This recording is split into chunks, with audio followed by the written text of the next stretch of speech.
રાજકોટ જિલ્લાના ધોરાજીમાં 8 વર્ષની બાળકની મોટી ઇબાદત હાલ કાળઝાળ ગરમી પડી રહી છે ત્યારે સાવની શેરી વિસ્તારમાં રહેતા અરમાન શબ્બીરભાઈ નાલબંધ 8 વર્ષ નાની ઉંમરમાં મોટી બંદગી કરી આપણા દેશમાં ભાઈચારો અમને અને શાંતિ આપણો દેશ પ્રગતિ કરે તેવી દુઆ કરી રમજાન માસના આખા મહિનાના રોજા નમાજ પૂર્ણ કરી પુણ્યનું ભાથું બાંધેલ છે। રમજાન આખા મહિનાના રોજા નમાજ પૂર્ણ કરતા ધોરાજીના સાદાતે ઇકરામ આલિમે દીન મુસ્લિમ સમાજના તમામ વર્ગએ આ રોજાદાર અરમાન નાલબંધને મુબારકબાદ ધન્યવાદ આપી તેનો ઉત્સાહ વધારવા આવ્યું હતું।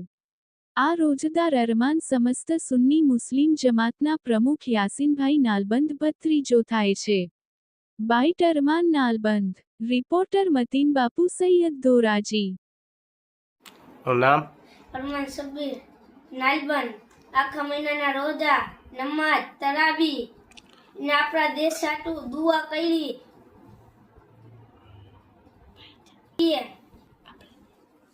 આપણા દેશમાં શાંતિ રહીએ ને અમલ રહીએ ને ભાઈચારો રહીએ એટલે દુઆ કરી હતી।